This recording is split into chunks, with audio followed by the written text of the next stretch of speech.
Good morning and welcome to another Saturday Somm-Things with Mats. Hi, I'm Mats and today I have a first timer to the table. His name is Stephen Breeding and he works for Jackson Family Wines, and these are going to be coast to coast wines that are affordable yet tasty. But before I go on with the show, I'd like to remind everybody that we do have an Italian wine tasting this coming Thursday, the 30th. Tickets are still available through Argonaut. Go to the website or call Miss Sheila. It's an Italian tasting downtown at the Ice House, and it's going to be tasty, fantastic.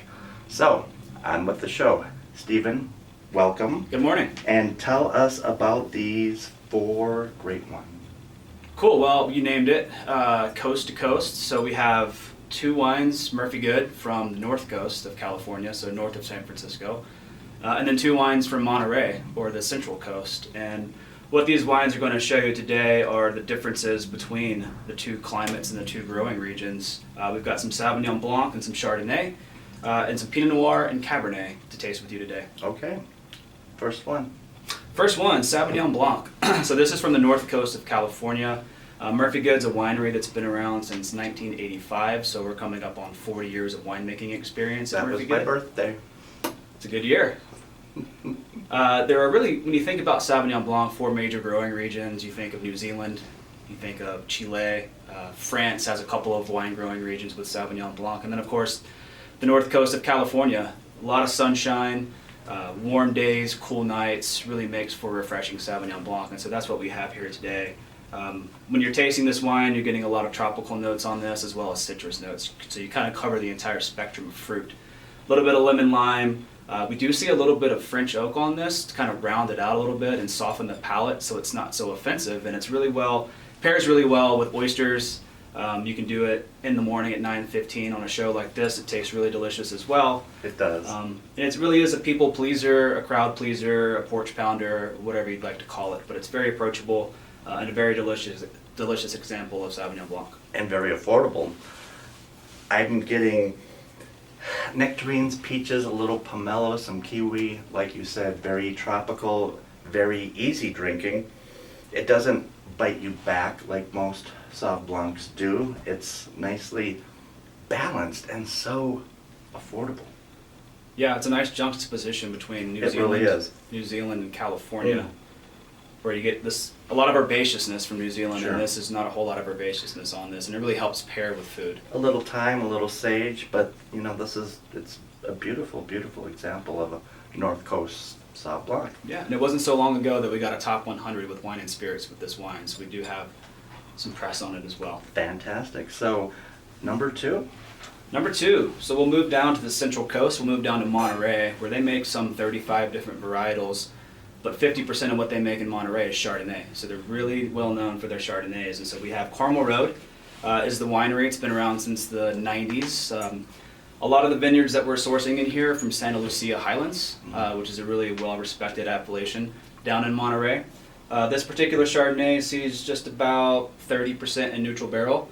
Outside of that, it's not a really oaky Chardonnay. It's more fresh and vibrant in style. Pairs really well with cheeses. Right. It's or on its soft. own. It's soft and delicate.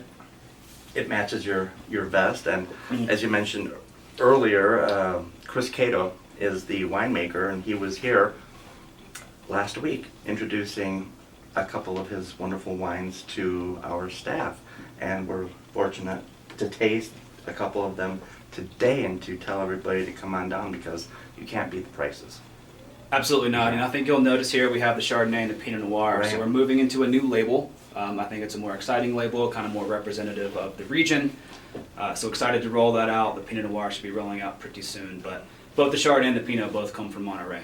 Soft white peaches, gardenias, a little bit of lemon creams and buttercreams.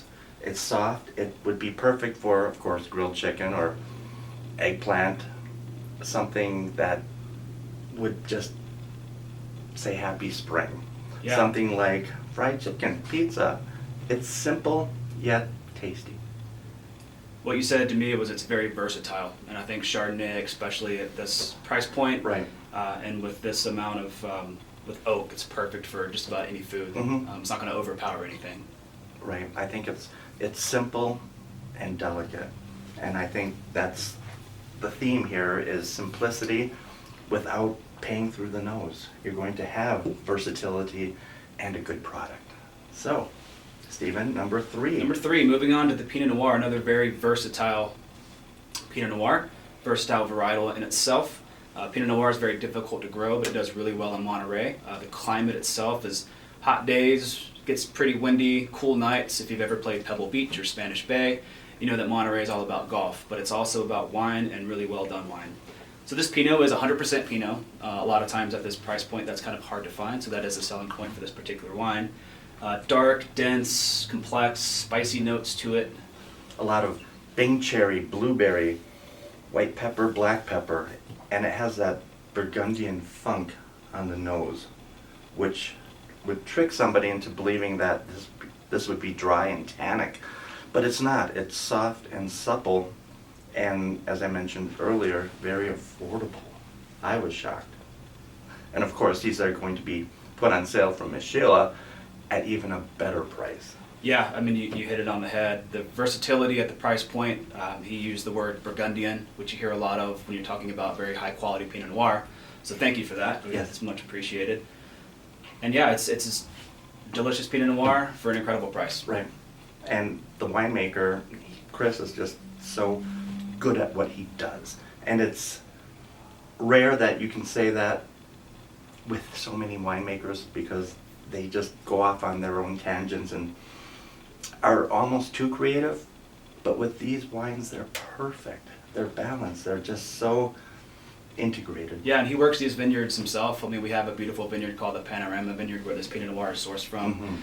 400 expansive acres, very densely planted, much like they planned in Burgundy. Planted in sand, so the vines have to dig really deep, gets really small, dense, complex berries, and that he really does make the wine in the vineyard. So that's kind of the story. Right, and to let everybody out there know, this is sustainable. So it can be found on the regular shelf and on our organic, sustainably farmed shelf, halfway up the stairs on the landing, because it's just amazing, incredible. Honestly, it's the first time I've tried these wines, so I'm quite pleased, which leads us to number 4. Yeah, number 4, sustainability is a big part of what Jackson Family does. We talk about it, we preach it, we practice it, so that's very important to us.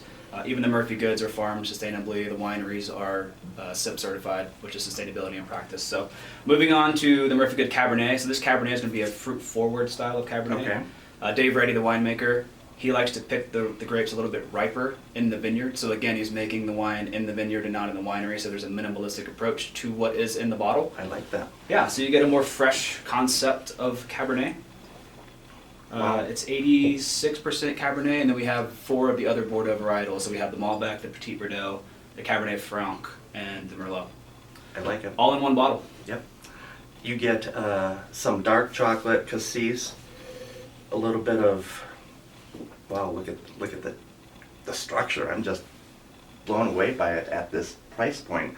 You're getting some notes of chocolate covered cherries.